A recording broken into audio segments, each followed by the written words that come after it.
நீங்கள் பார்த்து கொண்டிருப்பது நமது ஹெவன் டிவி. அதிகாலையில் கர்த்தரை நீ தேடினால் தென்படுவார், உனக்கு முன் வருவார். முழு மனதோடு அவரை நீ கூப்பிட்டால் பதில் தருவார், வழி காட்டிடுவார். மகளிர் மன்றாட்டு ஜெப நேரம், மன்றாடி ஜெபிக்க இது தருணம். மகளிர் மன்றாட்டு ஜெப நேரம், மன்றாடி ஜெபிக்க இது தருணம்.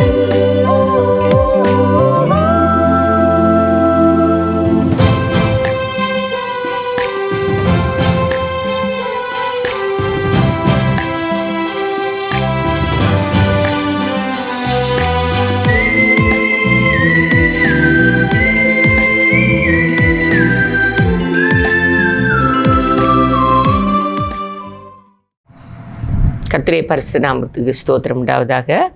இந்த மத்தியான வேளையில் ஆண்டவர் சமூகத்தில் மறுபடியும் வந்திருக்கிற எல்லாரையும் எம்எம்ஜே மூலமாக, ஹெவன் டிவி மூலமாக சந்திப்பதில் மிகவும் சந்தோஷம் அடைகிறேன். இந்த மத்தியான வேளையில் அநேக மக்கள் பலவிதமான நேரங்களை பலவிதமான கேளிக்கைகளிலும் வியாபாரங்களிலும் எல்லாம் செலவழித்து கொண்டிருக்கும் போது ஏசப்பாவின் பாதப்படியில் பக்தி உள்ள மகனை தனக்காக தெரிந்து கொண்டார் என்ற வசனத்தின்படி அவருடைய பாதப்படியில் தரித்திருந்து ஜெபிக்கணும்னு அந்த ஆவலோடு வந்திருக்கிற ஒவ்வொரு பேருக்கும் கர்த்தராகிய இயேசு கிறிஸ்துவின் நாமத்தின் மூலம் நன்றியை வாழ்த்துக்களை தெரிவித்துக் கொள்கிறேன். எவ்வளோ சந்தோஷமான ஒரு நேரம். வாழ்க்கையில் நம்ம எப்படி எல்லாமோ வேலை செய்யலாம், என்னெல்லாமோ வியாபாரங்களில் ஈடுபடலாம், எப்படி இல்லாமோ ட்ராவல் பண்ணலாம், எப்படி இல்லாமல் குடும்ப கூடுகைகள் இருக்கும், கல்யாணங்கள் இருக்கும், கேளிக்கைகள் இருக்கும், எல்லாம் இருக்கும். ஆனால் அதை எல்லாவற்றை விட ஆண்டோடைய பாதப்படியில் தரித்திருக்கிற அந்த சந்தோஷமான நேரத்தை ஆண்டவர் நம்ம வாழ்க்கையில் தந்திருக்கிறார் அல்லவா. இதுக்கெல்லாம் காரணமான, அந்த சந்தோஷத்துக்கெல்லாம் காரணமான தகப்பனை தேட அவருடைய பாதப்படியில் அமர்ந்திருக்க ஒரு மத்தியான வேலையை நம்ம வாழ்க்கையில் கூட்டி தந்திருக்கிறார் அல்லவா. நம்மோடு கூட எத்தனையோ பேர் அப்பா ஹாஸ்பிட்டலில் கஷ்டமான சூழ்நிலையில் வியாதிகளில் என்ன செய்ய முடியும், இனி பிழைக்க சான்ஸே இல்லை அப்படின்பட்ட சூழ்நிலையில் போயிட்டு கொண்டிருக்கும் போது கர்த்தர் நம்ம எவ்வளோ அன்பாக பாதுகாத்து நம்மளை நடத்தி கொண்டிருக்கிறார் அல்லவா. அவருக்கு நன்றி செலுத்த இந்த நேரத்தை வாழ்க்கையில் தந்தார் அல்லவா. அவருக்கு கொடாகுடி ஸ்தோத்திரங்களோடு அவருடைய பாதப்படியில் வந்து அமருவோமா. ஆண்டவரே, நீர் எவ்வளோ பெரியவரப்பா, எவ்வளோ பெரியவர் சுவாமி.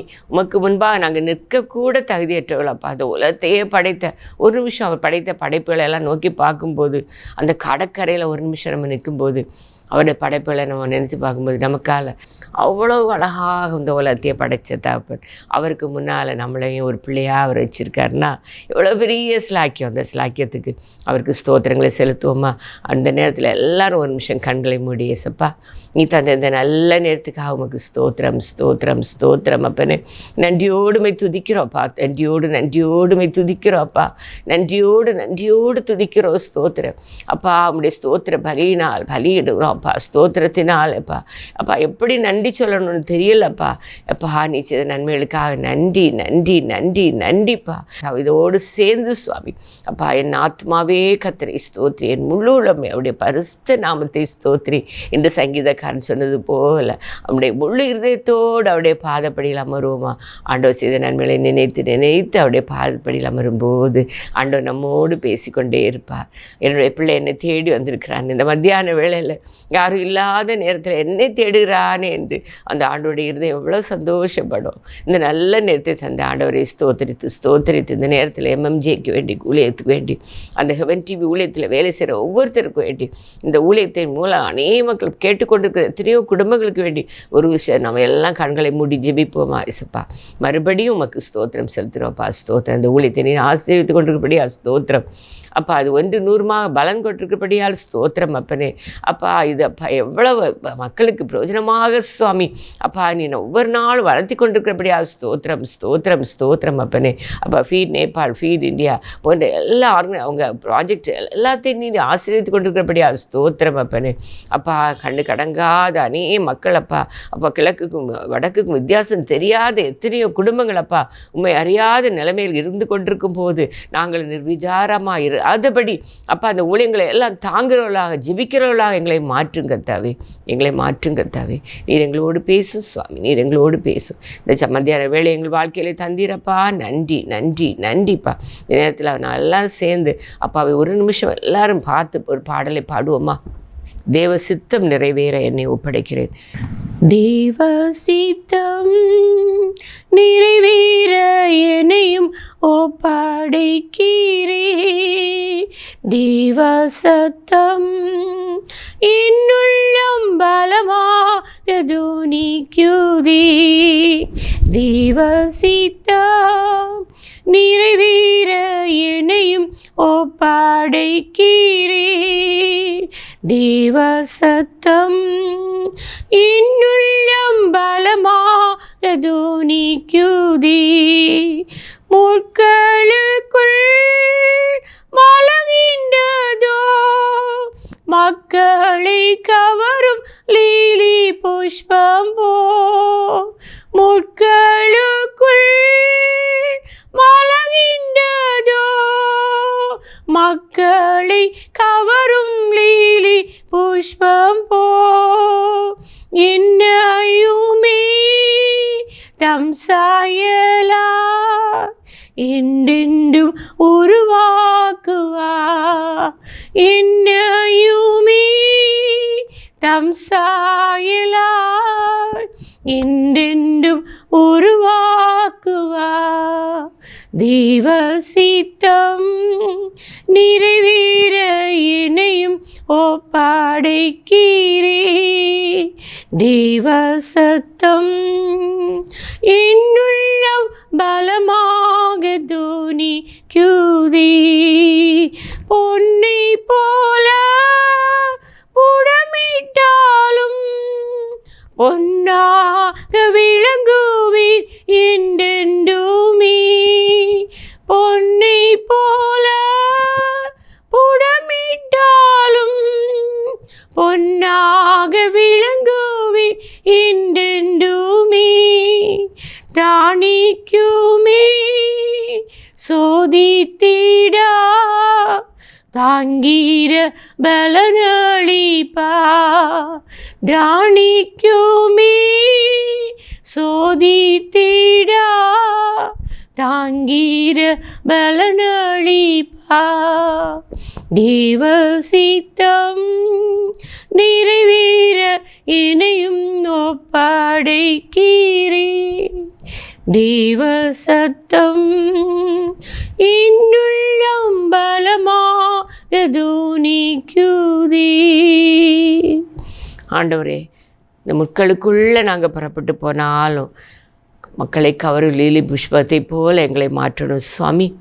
எங்கள் வாழ்க்கையில் நாங்கள் மனம் வீசுகிறவர்களாக, கனி கொடுக்கிறவர்களாக, வண்டுகள் எல்லாம் தேடி வருகிறவர்கள் லீலி புஷ்பத்தை போல எங்களை மாற்றும் அப்பா. பொன்னை போல நீர் எங்களை புடமிட்டாலும் அந்த பொன் எப்படி புடமிட அது சுத்த பொன்னாக விளங்குமே சுவாமி. அதை போல எங்களை புடமிட்டாலும் அப்பா உமக்காக விளங்குகிற ஒரு பொன்னாக எங்களை மாற்றும் என்று எல்லாரும் சேர்ந்து இந்த அழகான பாடலை நம்ம பாடும்போது ஆண்டோடைய நாமம் மகிமைப்படும். ஆண்டவர் மத்தியான வேளையில் இந்த பாடலை ஆண்டோடைய சமூகத்தில் நான் ஒப்படைத்து, ஆண்டவரே உம்முடைய சித்தத்தை எங்கள் வாழ்க்கையில் நீ நிறைவேற்றுவப்பா. பொன்னை போல நீர் எங்களை புடமிட்டாலும் சுவாமி நாங்கள் சுத்த பொன்னாக மாறுவோமே கர்த்தாவே. முட்களுக்குள்ளே நாங்கள் வைக்கப்பட்டாலும் சுவாமி லீலி புஷ்பத்தை போல நாங்கள் மனம் கொடுப்போமே அப்பா. அப்படிப்பட்ட ஒரு அனுபவத்தை எங்களுக்கு தாரும் என்று ஒவ்வொரு பேரும் ஜெபித்து இந்த அழகான வசனத்தை சிறிது நேரம் தியானிப்போமா. உலகத்தில் நாம் புறப்பட்டு செல்லும்போது அநேக கஷ்டங்கள் நமக்கு உண்டு, அநேக கவலைகள் உண்டு. ஆனால் எல்லா நெருக்கத்திலும் எந்த பாடுகளிலும் ஏசப்பா நம்மோடு கூட இருக்கும்போது நாம் கனி கொடுப்போம் என்பதற்கு எந்த விதமான வித்தியாசமும் எந்த விதமான சந்தேகமே இல்லை. இந்த நேரத்தில் பக்தி உள்ளவனை கலங்காதே என்ற ஒரு டைட்டில் மத்தியான நேரத்தில் சிறிது நேரம் தியானிப்போமா. வசனம் சங்கீதம் 4:3 வசனம் ஆண்டவர் அழகாக சொல்கிறார். பக்தி உள்ளவனை கர்த்தர் தமக்காக தெரிந்து கொண்டார் என்று அறியுங்கள், நான் கர்த்தரை நோக்கி கூப்பிடுகையில் அவர் கேட்பார். இந்த நேரத்தில் ஆண்டவர் நம்ம புறப்பட்டு இந்த உலகத்தில் நம்ம வாழும்போது நிறைய கஷ்டங்கள் உண்டு. நம்ம சிங்கங்களின் நடுவே நம்ம போக வேண்டிய நிலைமை வரலாம். இன்றைக்கி தானியல் சிங்கங்களின் நடுவே இருந்தது போன்று நம்ம இருக்கலாம். நமக்கு நான் போலீஸ் ஸ்டேஷனில் 8 ஸ்டேஷனில் ஒர்க் பண்ணிகிட்டு இருந்தேன். அப்போ நான் ஒரு சைக்காலஜிஸ்ட்னால அதில் நிறைய ப்ராப்ளம்ஸோடு வரவங்களுக்கு நான் கவுன்சிலிங் கொடுப்பேன். அப்போ வருவாங்க, சின்ன சின்ன விஷயத்தில் பெருசாக வந்து சண்டைக்கு வந்து நிற்பாங்க. ஆனால் பெரிய விஷயத்த ஒன்றும் சொல்ல மாட்டாங்க. ஆனால் அந்த சின்ன விஷயத்தினால தன் குடும்பத்தையே தன் வாழ்க்கையை அழித்து எத்தனையோ பிள்ளைகளை எனக்கு தெரியும். அது அவங்களுக்கு எல்லாம் இந்த சிங்கத்தை போல சிரிப்பாயிர உலகத்தில் நம்ம இருக்கிறோம். ஆனால் இதுக்கெல்லாம் இம்பார்ட்டன்ஸ் கொடுக்காம சின்ன சின்ன விஷயங்களுக்கு நீ இம்பார்ட்டன்ஸ் கொடுக்குறியம்மான்னு சொல்லி நிறைய அட்வைஸ் கொடுத்து அதை எல்லாத்தையும் ஒன்று டெலீட் பண்ணிடுவோம், மனசில் விட்டு மாற்றி விடு, நீ ஒரு பெரிய சந்தோஷமான வாழ்க்கையை வாழுவான்னு சொல்லி கொடுக்க ஆண்டவர் எனக்கு கிருபை செய்தார். ஆனால் சிங்கங்களின் நடுவே நாம் செல்ல வேண்டிய நேரங்கள் நம் வாழ்க்கையில் இருக்கும், கட்டாயம் இருக்கும். ஆனால் ஒரு குடும்பத்தை நான் சொல்லிட்டு இருந்தாங்க, எப்பவும் பக்கத்து வீட்டுக்காரங்க குடிச்சிட்டு தூஷண வார்த்தைகள், ஒரே ஒரு செண்டு பூமி தான் இருக்குமா, எனக்கு அந்த பக்கம் இந்த பக்கம் கூட திரும்ப முடியாது. ஆனால் தூஷண வார்த்தைகளே எங்கள் காதிலே நான் கேட்டுக்கொண்டே இருக்கணும். அந்த வார்த்தைகளாலே எங்கள் ராத்திரியும் பகலும் எங்கள் வாழ்க்கை போய்கொண்டே இருக்குது. நான் என்ன செய்வோம் அப்படின்னு கேட்டச்சுமே அந்த வசனத்தை நான் அவங்களுக்கு சொல்லிக் கொடுக்க எனக்கு கடவுள் கிருபை செய்தார். தாவீது சொன்னா, என் ஆத்துமா சிங்கங்களின் நடுவில் இருக்கிறது, தீயை இறைக்கிற மனுபுத்திரருக்குள்ளே கிடக்கிறேன். அவர்களின் பற்கள் ஈட்டிகளும், அவங்க பற்கள் எப்படி இருக்குமா, ஈட்டிகள், அவங்க பற்கள் அம்புகள் போல இருக்கும். அவர்கள் நாவு கருக்கான கருக்கை போல பட்டயமாக இருக்கிறது. அப்படிப்பட்ட மனுஷனுக்கு மத்தியில் தான் அந்த தாவீது வாழ்க்கையை வாழ்ந்து கொண்டே இருந்தார். அவருக்கு ஃபஸ்ட்டு அவரை பார்த்தீங்கன்னா கோலியாத் வந்து எதிர்த்து நிற்கிறான், ஆண்டோடைய நாமத்தை சொல்லி தூசிக்கிறான். அடுத்தபடியாக பெலிஸ்தர் வந்து நிற்கிறாங்க, எப்போவுமே போராட்டம்.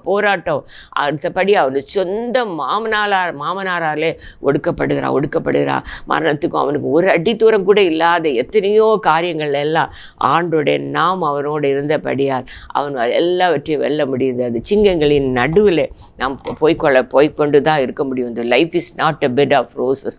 இந்த உலக வாழ்க்கை not a bed of roses, மலர் படுக்கை அல்ல என்பதை நான் எப்போவும் சொல்லிக் கொடுப்பேன் என்னுடைய ஸ்டூடெண்ட்ஸுக்கு. இந்த வாழ்க்கை போராட்டமான வாழ்க்கையெல்லாம். ஆனால் ஆண்டவரோடு நாம் கரத்தை பிடித்து கொள்ளும் போது எப்படிப்பட்ட சிங்கத்துக்கு நடுவில் நாம் சிங்கங்களின் வாயை கட்டி போட வலிமையுள்ள தகப்பன் நம்மோடு கூட இருக்கிறார். இந்த உலக சிங்கங்கள் எல்லாம் ஒன்றும் இல்லை, யூத ராஜசிங்கம், உயிரோடு எழுந்த யூத ராஜசிங்கம் நம்மோடு கூட இருக்கும்போது இந்த உலகத்தில் உள்ள சிங்கங்களின் வாயெல்லாம் அவர் கட்டிப்பட வலிமையுள்ள தகப்பன் என்ற விசுவாசத்தோடு நாம் ஜெபிக்கும் போது ஆண்டவர் நம் ஜெபத்தை கேட்பார் என்பதற்கு எந்த விதமான சந்தேகமே இல்லை. தரியு ராஜா தானியேலை பார்த்து கேட்குறான், தானியேலே தேவனுடைய தாசனே, அப்போ கூட அவன் சிங்கத்துக்கு இடையில போட்டுக்கிட்ட கேட்குறா. அவனுடைய கேரக்டர் அவன் பார்க்குறான், நீ அவன் ஆண்டோடைய பிள்ளை, இவ்வளோ விசுவாசத்தில் மங்காத ஒரு மனுஷன் சொல்லி தேவனுடைய தாசனே, நீ இடைவிடாமல் ஆராதிக்கிற உன் தேவன் உன்னை சிங்கங்களுக்கு தப்புவிக்க வல்லவராயிருக்கிறார். அந்த ராஜா கூட அவன் கேரக்டரை அனலைஸ் பண்ணுறாரு. நம்ம பக்தி உள்ளவன்னு சொல்கிறோம், ஆனால் நம்ம வாழ்க்கையில் யாருக்கும் ஒரு வாழ்க்கையில் ஒரு மாடல் இல்லை, ரோல் மாடல் இல்லை. அது ஆண்டவர் விரும்பவே இல்லை. நம்ம வாழ்க்கையை பார்க்கும்போது அவங்க ஒரு நல்லவங்க, அவர் ஒரு கிறிஸ்தவள் என்று சொல்லும்போது ஆண்டோடைய நாம மகிமைப்படும். எப்படிப்பட்ட சிங்கங்களின் மத்தியிலும் அவர் விடுவிக்க வல்லமை உள்ள தகப்பனாக இருக்கிறார். அவன் வாயை கட்டிப்பட வல்லமை எப்படி எடுத்து வந்தாலும் எத்தனையோ நம்ம நினைப்போம், எனக்குலாம் நான் ஒரு காலேஜ் 30 வருஷமாக ரன் பண்ணும்போது எத்தனையோ கஷ்டங்கள் வரும். காலம் எழும்பி நான் நைட்டுக்குள்ளே எத்தனையோ பாடல் வரும். ஆனால் எதுலேயுமே ஆண்டவர் கூட இருக்கும்போது எல்லாவற்றையும் வாயை கட்டிப்பட வல்லமை உள்ள தகப்பனாக இருக்கிறார். பர்மிஷன் இருந்தால் கூட இல்லைன்னு சொல்லுவாங்க, எல்லார் முன்னால் வந்து ஷவுட் பண்ணுவாங்க. ஆனால் அந்த எல்லாவற்றையும் தாங்கத்தக்க பலனை ஆண்டவர் நமக்கு தருவார். நம்ம இந்த உலகத்தில் இருக்கும்போது எல்லாவற்றையும் தாங்கும்போது ஆண்டவர் நம்மோடு கூட இருந்து பார்த்து கொண்டே இருப்பார். நமக்கு அவர் பலனை தருவார், நமக்கு தைரியத்தை தருவார், நமக்கு வெற்றியை தருவார். அந்த வல்லமை உள்ள தகப்பனை பிடித்து கொள்வோமா? இந்த நேரத்தில் நம்ம உலக சிங்களை நம்ம பார்க்கக்கூடாது. யூத ராஜசிங்கம் நம்மோடு கூட இருக்கிறார். பர்வதங்கள் எருசலேமை சுற்றிலும் இருக்குமா கர்த்தர் இது முதல் என்றென்றைக்கும் தம்முடைய ஜனத்தை சுற்றிலும் இருக்கிறார். பர்வதங்கள் எப்படி எருசலேமை சுற்றி ஒரு கோட்டையாக இருக்கிறது போல யூத ராஜசிங்க நம்மோடு கூட இருக்கிற. அடுத்தபடியாக முட்களுக்குள்ளே நாம் போகிறோம், முட்களுக்குள்ளே நாம் வைக்கப்பட்டிருக்கிறோம். முட்களுக்குள்ளே லீலி புஷ்பம் எப்படி இருக்கிறது, அப்படியே குமாரத்தியலுக்குள்ளே எனக்கு பிரியமானவளும் இருக்கிறாள். உன்னத பாட்டு 2:2 ஆண்டவர் வசனத்தில் அழகாக சொல்லி கொடுக்குறார். லீலி புஷ்பம் எப்படி இருக்குது நம்ம நினச்சி பார்ப்போம். அந்த முள்ளெல்லாம் வளர்ந்துருக்கிற ஒரு பயங்கர முள் செடி எல்லாம் முள்ளாக இருக்கும். அதுக்கு தானெல்லாம் குத்துற ஒரு தானாக இருக்கும். அதுக்கு நடுவுலேருந்து ஒரு லில்லி புஷ்பம் முளைச்சி அதுக்கு நடுவுலேருந்து மனத்தை கொடுக்குது, அழகை கொடுக்குது, எல்லாருக்கும் கண்ணுக்கு ஒரு விருந்தை கொடுக்குது. அப்படிப்பட்ட ஒரு லீலி புஷ்பமாக எவ்வளோ முட்கள் இருந்தாலும் எவ்வளோ பாடுகள் இருந்தாலும் அந்த எல்லா பாடுகள் நம்மளை குத்தினாலும் நம்மளை நெருக்கினாலும் அதுலேருந்து நம்ம மனத்தை கொடுக்குற ஒரு கிறிஸ்தவ வாழ்க்கையை நான் வாழணும். ஆண்டவர் கூட அவருக்கு தலையில் அவர் வாழ்க்கையில் இருந்த காலம் இந்த 3.5 வருஷமும் நன்மையானவர் மட்டும்தான் செய்தார், நன்மையான காரியங்களை மட்டும்தான் செய்தார். ஆனால் அவருக்கு தலையில் கூட முள்முடி வைத்து அது நெருக்க அவர் இரத்தமும் எல்லாம் வந்தாலும் அதுலேருந்து கூட இரக்கமும், அதுலேருந்து கூட மன்னிப்பு, அதில் கூட மாட்சிமையான வார்த்தைகள் ஆண்டவர் பேசிக்கொண்டே இருந்தார். ஒரு நிமிஷம் யோசித்து பார்ப்போம். அந்த நேரத்தில் கூட பக்கத்தில் இருக்கிற கலனை பார்த்து நீ என்னைக்கு என்னோடு கூட பரதேசில் இருப்பான்னு சொல்கிறாரு. பக்கத்தில் இருக்கிற தாயை பார்த்து இது உன்னுடைய சீசனை பார்த்து சொல்ல மகன் கன்சர்ன். அந்த நேரத்தில் கூட அந்த முடி நெருக்கிற நேரத்தில் கூட அவர் என்ன சொல்கிறாரு, பிதாவே இவருக்கு மன்னியும் என்று சொல்கிறாரு. அந்த என்ன அன்பான வார்த்தைகள். அந்த நெருக்கத்தில் கூட மற்றவர்களுக்கு ஒரு முன்மாதிரியான ஒரு தகப்பன் நம்முடைய தகப்பன். நம்ம வாழ்க்கையிலையும் மற்றவங்க நம்மளை நெருக்கலாம், கஷ்டப்படுத்தலாம், ஆனால் ஆண்டவர் நம்மோடு கூட இருக்கும்போது எப்படிப்பட்ட இடத்துலையும் அவர் நமக்கு மகிமையாய் வெற்றி சிறந்த தகப்பன் நம்மோடு கூட இருக்கும்போது நாம் வெற்றி உள்ள வாழ்க்கையை வாழ முடியும் என்பதற்கு நம் என்னுடைய வாழ்க்கையில் அநேக சாட்சிகளை சொல்ல முடியும். நம் வாழ்க்கை முழுவதுமே ஆண்டவர் சாட்சியாகவே வைத்திருக்கிறார். கர்த்தர் எசேக்கியாவை பார்த்து சொல்கிறாரு, மனுபுத்திரனே நீ அவர்களுக்கு பயப்பட வேண்டாம், அவர்கள் வார்த்தைகளுக்கு அஞ்ச வேண்டாம், நெரிஞ்சல்களும் முள்ளுக்குள்ளும் நீ தங்கியிருந்தாலும் பயப்படாமலும் அவர்கள் முகத்துக்கு கலங்காமலும் இரு, அவர்கள் கலக வீட்டார். எசேக்கியேல் 2:6 எவ்வளோ அழகாக சொல்கிறாரு. நீ அவங்க கலக வீட்டார். நம்ம பக்கத்தில் நிறைய பேர் நம்மளை கஷ்டப்படுத்தலாம், நல்லா அவங்கள வேதனைப்படுத்தலாம், கோர்ட்டில் கேஸில் நிப்பாட்டுவாங்க, முழு நேரம் ப்ராப்ளம் க்ரியேட் பண்ணுவாங்க. ஆனால் அவங்க எல்லாம் கலக வீட்டார். அவங்களுக்கு போய்ட்டு நீ பயப்படாத, எல்லா பெட்டிஷனும் யார்கிட்ட கொடுத்துரு, என்னிடத்துல கொடுத்துரு, நான் பார்த்துக்கிட்றேன்னு சொல்கிறாரு ஆண்டவர். எவ்வளோ பெரிய சந்தோஷத்தை நமக்கு தந்திருக்கிறார். அவர்கள் கலக வீட்டார். அப்படிப்பட்ட ஆண்டவரை நம்மோடு கூட இருக்கும்போது நமக்கு பயமே இல்லை. அடுத்தபடியாக நம்ம சொல்ல போனால் உலகத்தில் தேள்களுக்குள்ளே நம்ம போக வேண்டியிருக்கும். தேள்களுக்குள்ளே, அந்த சிங்கங்களுக்குள்ளே, அந்த முட்களுக்குள்ளே, தேள்களுக்குள்ளே, நீ தேள்களுக்குள்ளே வாசம் பண்ணினாலும் நீ அவர்கள் வார்த்தைகளுக்கு பயப்படாமலும் அவர்கள் முகத்துக்கும் கலங்காமல் இரு. எப்படிப்பட்ட வார்த்தைகளை. தேள்கள்னால் அது பயங்கரமான விஷம். அந்த ஒரு இதில் கூட நான் வாசித்தேன், பேப்பரில் கூட, ஒரு தேள் ஒரு பிள்ளைக்கு சாக்ஸுக்குள்ளே ஒளிஞ்சு உட்காந்துருந்து, ஒரு பிள்ளை அந்த ஷூவை புடச்சமையோ, ஸ்கூலுக்கு போகிறமையோ ஷூவை புடச்சமையோ அந்த தேள் கொட்டினால அந்த பிள்ளை அந்த இடத்துல மரித்து போயிடுச்சுன்னு. இவ்வளோ பயங்கரமான அந்த கொடுக்குனால அந்த அனுப்புகிற விஷம் மனுஷனை ஒரே செகண்டில் அழித்துப்பட வல்லமை உள்ளது. அந்த மாதிரிப்பட்ட விஷமான வார்த்தைகளை கூட பேசுகிற மனுஷங்க அந்த உலகத்தில் உண்டு. அப்படிப்பட்ட மனுஷனுக்கு நம்ம வாழ வேண்டியதுதான். அந்த உலகத்தில் ஆண்டவர் நன்மை தான் செய்துட்டு இருந்தார். ஆனால் அவரை முழு நாளும் அந்த தேளை போல கொடுமையான வார்த்தைகளால் கொட்டி கொண்டிருந்தார். நீ தேவனுடைய மனுஷனானார். கடைசியில் கூட இவர் யூதருக்கு ராஜான்னு அவருடைய கிரீடத்துக்கு மேலே கூட எழுதி வச்சு அவரை பரியாசம் காட்டுறாங்க. எவ்வளோ பயங்கரமான வார்த்தைகளை அவர் சகிச்சிருப்பார், இவ்வளோ பயங்கரமான கஷ்டங்களை அவர் தாண்டி அந்த உலகத்தில் வாழ்ந்தார். இதெல்லாம் ஒரு கிறிஸ்தவனாக இருக்கிற ஒருத்தனுக்கு ஒரு எக்ஸாம்பிள் ஆண்டவர் சொல்லி கொடுத்துருக்க. தேளுக்குள்ளே நீ போனாலும் அந்த தேள் கொட்டுனா கூட நீ அதில் கூட அமைதியாக இருக்கணும், அதில் கூட உன் வார்த்தைகளை கவனமாக இருக்கணும். எங்களுடைய காலேஜில் கூட ஒரு பர்மிஷன், டிடிசி காலேஜ் ஒரு காலத்தில் நடந்து கொண்டிருக்கும்போது ஒரு அதிகாரி என்னை கூப்பிட்டு 1 மணிக்கூர் நிற்க வைத்தே பேசின வார்த்தைகளெல்லாம் என்னால் தாங்கவே முடியலை. சார், ஏதாவது தப்பு செய்தோன்னா திட்டுங்க, இப்படி இந்த வார்த்தைகளால் வேதனைப்படுத்தாங்கன்னு சொல்ல வார்த்தைகளால் கஷ்டப்படுத்திகிட்டே இருந்தாங்க.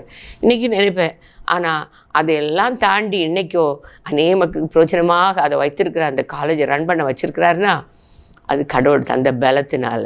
அதிகாரிகள் எல்லாம் இன்றைக்கி வீட்டில் இருக்கும்போது நம்ம இன்றைக்கும் நடத்த கடவுள் கிருபை செய்தார்னா அந்த பலம் ஆண்டவர் தந்ததுனால.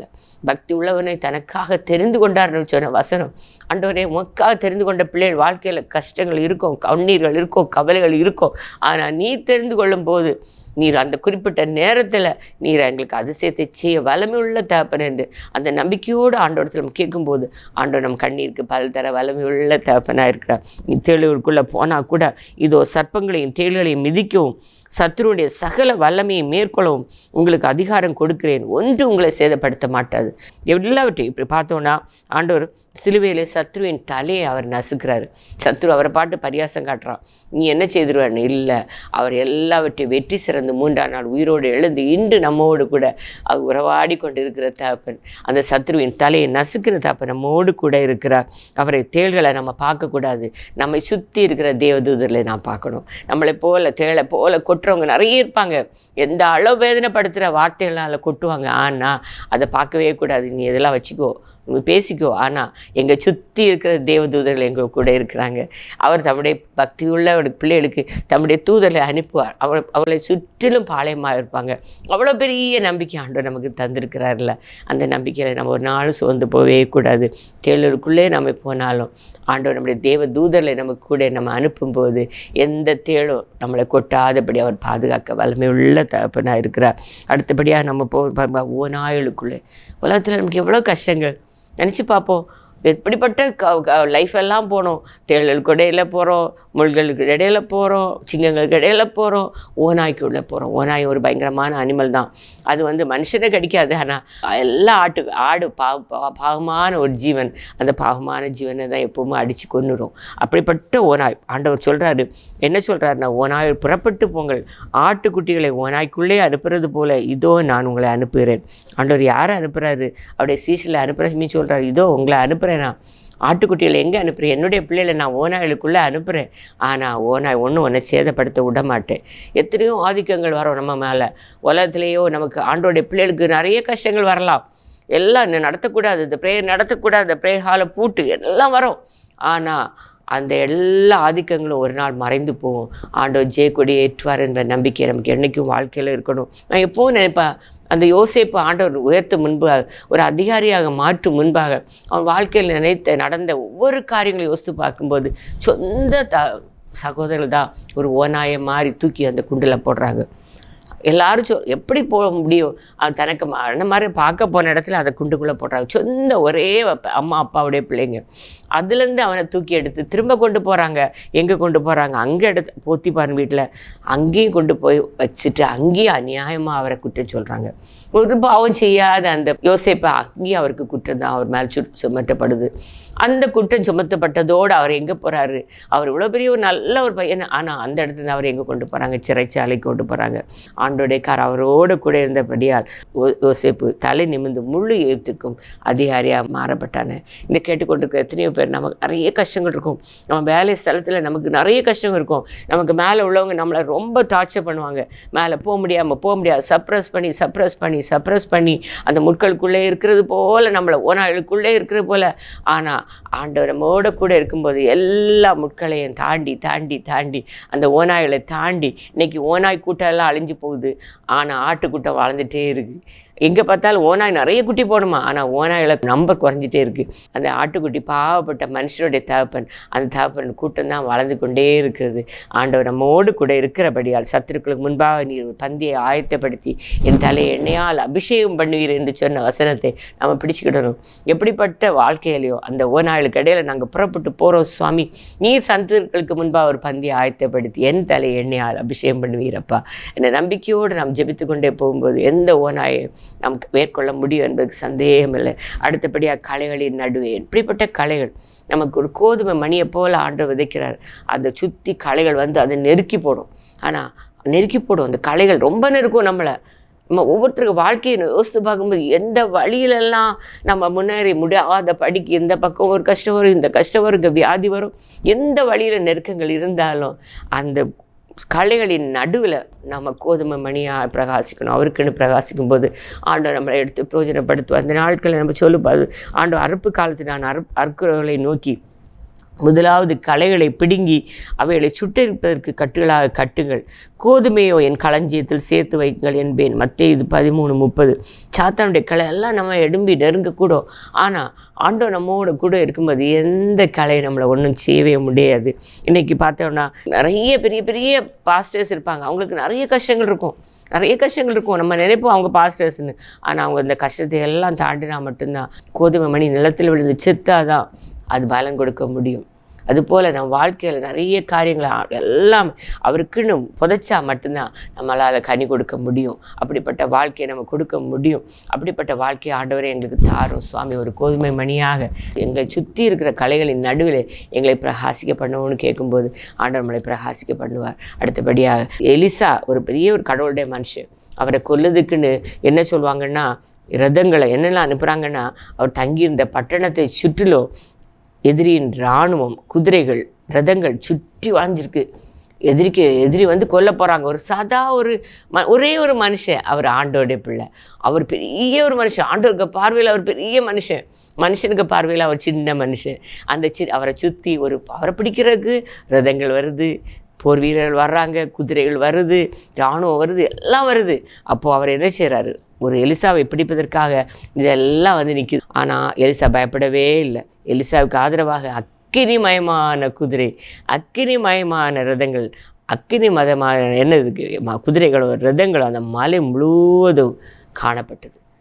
அப்போது நம்ம நினைப்போம், வாழ்க்கையில் இவங்க நம்மளை ரொம்ப கஷ்டப்படுத்துகிறாங்களே, நம்ம இவ்வளோ நம்ம பாடுகளை வழியாக போயிட்டுருக்குமே. இல்லை, நமக்கு முன்னால் ஆண்டவர் பெரிய அக்கினிமயமான குதிரைகளை ரதங்களையும் போர் சேவர்களை எல்லாம் நம்ம சுற்றி அவர் வச்சுருப்பார். ஆனால் நீ பக்தி உள்ளவனாக ஆண்டவர் காணணும், அவருக்கு பிரியமான மகனாக இருக்கணும். நீ உலக மனுஷனாக இருக்கும்போது ஆண்டோடைய துணை உனக்கு இருக்காது. ஆனால் நீ ஆண்டோடைய கரத்தை பிடித்து கொள்ளும் போது, எப்போதும் நீ நடக்கும் போதும் படுக்கும் போதும் நீ வேலை செய்து கொண்டிருக்கும் போதும் எப்படி ஆண்டவரோடு சஞ்சரித்தான் என்று சொன்னது போல் அவரோடு சஞ்சரிக்கிற ஒரு வாழ்க்கை இருக்கும்போது மட்டும்தான் ஆண்டவர் பக்தி உள்ளவனை தனக்காக தெரிந்து கொண்டான்னு சொல்லி ஆண்டவர் தன்னுடைய தூதரை நமக்கு அனுப்புவார் என்பதற்கு எந்த விதமான சந்தேகம் இல்லை. ஒவ்வொரு நிமிஷமும் உலக மனுஷனை பற்றி யோசிக்காதபடி ஆண்டோடைய காரியங்களுக்காக நாம் எப்போதும் யோசித்து, ஆண்டவரை உமக்காக நான் என்ன செய்ய முடியும்ப்பா, உமக்காக நான் என்ன பண்ணணும், எனக்கு சொல்லித்தாரப்பா, எனக்கு சொல்லித்தாரம் என்று ஆண்டோடைய பிள்ளையாக நாம் வாழ்ந்து கொண்டே இருக்கும்போது எப்படி எலிசா பயப்படாதே, எலிசா அவனுடைய வேலைக்காரனை பார்த்து சொல்கிறாரு, பயப்படாதே, அவர்களோடு இருக்கிறவர்களை பார்க்கலாம் நம்மோடு இருக்கிறவர் அதிகம். எப்படிப்பட்ட ஒரு நம்பிக்கையான வார்த்தை அவர் சொல்கிறார். இதெல்லாம் ஆண்டவர் பார்க்கும்போது அவர் எவ்வளோ சந்தோஷப்படுவார். என்னுடைய பையன், என்னுடைய மகன் எவ்வளோ தைரியமாக சொல்கிறான், அவனோடு இருக்கிறத பார்த்துரும், என்னோடு இருக்கிறவங்க அதிகம்னு சொல்கிற அந்த ஒரு வார்த்தை போதும். நம்முடைய வாழ்க்கையில் நமக்கு பயங்கரமான பாடுகள் வழியாக போய்கொண்டிருக்கும்போது, ஏசப்பா இதெல்லாம் ஒன்றும் இல்லைப்பா, நீர் என்னோட கூட இருக்கிறப்பா, நீர் என்னோட கூட இருக்கும்போது எனக்கு பயமே இல்லை என்று சொல்லி நாம் ஜெபிக்கும்போது அந்த விசுவாசத்தை ஆண்டவர் கனப்படுத்த வல்லமை உள்ள தகப்பனாக இருக்கிறார். இந்த உலகத்தில் வாழும்போது சிங்கங்களின் நம்ம நடுவில் வழிந்து போய்கொண்டே இருப்போம், நமக்கு முட்களின் நடுவே போய்கொண்டே தான் இருப்போம், நீங்கள் ஓநாயின் நடுவில் போய்கொண்டே தான் இருப்போம், அந்த களைகளின் நடுவே போய்கொள்ள தான் வேணும். அது எல்லாத்துக்கும் மேலே பொல்லாத மனுஷன் சீறி பாயிற பயங்கர சிங்கத்தை போல நமக்கு முன்னால் வந்தாலும் கர்த்தர் நமக்காக ஜெயக்கொடியை ஏற்றுவார் என்ற நம்பிக்கையோடு ஆண்டவருடைய பாதத்தில் நம்மளை தாழ்த்தும் போது ஆண்டவர் நமக்கு ஜெயத்தின் வாழ்க்கையை நமக்கு தர வல்லமை உள்ள தகப்பனாக இருக்கிறார். இந்த நேரத்தில் எல்லாம் ஒரு நிமிஷம் ஆண்டவரே உமக்கு முன்பாக எங்களை தாழ்த்துகிறோம். கர்த்தாவே நீர் எவ்வளோ பெரிய தகப்பன் சுவாமி, உம்முடைய பிள்ளைகள் சோர்ந்து போகக்கூடாதுன்னு சுவாமி, எப்பா எவ்வளோ பெரிய அதிசயங்களை செய்கிறீரப்பா. பக்தி உள்ளவனை தமக்காக தெரிந்து கொண்ட தகப்பனே, இந்த உலகத்திலே எல்லாம் இருக்கலாம் சுவாமி, ஆனால் உண்மை விட்டு நாங்கள் ஒரு நிமிஷம் கூட மாறி போகக்கூடாதுப்பா. உலக மனுஷனை போல் நாங்கள் மாறக்கூடாது கர்த்தாவே. அப்பா நாங்கள் விரும்புகிறது பக்தி உள்ள ஒரு வாழ்க்கை சுவாமி, எப்போதும் உம்மோடு பேசுகிற வாழ்க்கை சுவாமி. அப்பா நாங்கள் இருந்தாலும் எழும்பினாலும் படுத்தாலும் படுக்கையில் கண்கள் முழித்தாலும் சுவாமி, அப்பாவோடு எங்கள் வாழ்க்கையை நாங்கள் இணைத்து கொள்ளணும் கர்த்தாவே. அந்த மாமரத்திலிருந்து அந்த மாமரத்துக்கு எப்படி ஒரு அனுகிரகம் கிடைக்குதோ அப்பா, அது போல சுவாமி கர்த்தாவே உங்களோடு நாங்கள் எங்கள் வாழ்க்கையை இணைத்து கொண்டிருக்கும் போது கர்த்தாவே, இந்த பொல்லாத மனுஷர்கள் வாழ்கிற இந்த உலகத்திலே சுவாமி நாங்கள் வெற்றியை பெற்றுக்கொள்ள முடியுமேப்பா, வெற்றியை பெற்றுக்கொள்ள முடியுமே கர்த்தாவே. ராஜா உங்களுடைய பிரசன்னத்துக்குள்ள எங்களை மறைத்துக்கொள்ளும் அப்பா. உலகத்தில் எங்களுக்கு கஷ்டம் உண்டு, ஆனாலும் பயப்படாதீர்கள், திடன் கொள்ளுங்கள் என்று சொன்னீரப்பா. நான் உலகத்தை ஜெயித்தேன் என்று சொன்னீரப்பா. அப்பா உலகத்தை ஜெயித்த அப்பாவின் பிள்ளைகள் நாங்களப்பா உங்களுடைய பாதத்தில் வந்து நிற்கிறோம் கர்த்தாவே. எப்போதும் உமக்கு சாட்சி உள்ள பிள்ளைகளை எங்களை எடுத்து மாற்றும்ப்பா. அப்பா எங்களை காண்கிறோமே காணணும் கர்த்தாவே. எங்கள் வாழ்க்கையில், எங்கள் வார்த்தைகளை, எங்கள் செயல்களில், எங்கள் வேலைகளில் அப்பா நாங்கள் உண்மையுமாக இருக்கும்போது கர்த்தாவே உம்முடைய நாம மகிமைப்படுமே அப்பா. உம்முடைய நீர் மகிமைப்படுவீரப்பா, நீ சந்தோஷப்படுவீரப்பா. உம்முடைய பிள்ளைகள் என்ற நம்பிக்கை எங்களுக்கு தந்தீரப்பா, உம்முடைய பிள்ளைகளாக அதிகாரத்தை தந்தீரப்பா. ஆனால் உம்முடைய பிள்ளை நாங்கள் வாழாதபடி, மனம் போல வாழாதபடி சுவாமி கர்த்தாவே உம்முடைய பிள்ளைகளா எங்களை எடுத்து பிரயோஜனப்படுத்தும் கர்த்தாவே. அப்பனின் கருத்தில் பிள்ளைகளை எல்லாம் ஒப்படைக்கிறோம் சுவாமி. அப்பா கூட இருந்து நடத்தும் அப்பனே. பாங்குட்டுகள் எல்லாவற்றையும் மன்னியும் இயேசு கிறிஸ்து நாமத்தினாலே ஜெபங்களும் பரமபிதாவே, ஆமென் ஆமென். ஜெபிக்கவும் கொடுக்கவும் என்று தான் உணர்ந்தேன், சமைக்கவும் துவைக்கவும் என்று நான் இருந்தேன். ஜெபிக்கவும் கொடுக்கவும் என்று தான் உணர்ந்தேன். முழங்காலில் நின்றேன், துவக்கம் புதிதானது. தாவீதினால் துதித்தேன், நன்னாளாய் பிறந்தது. முழங்காலில்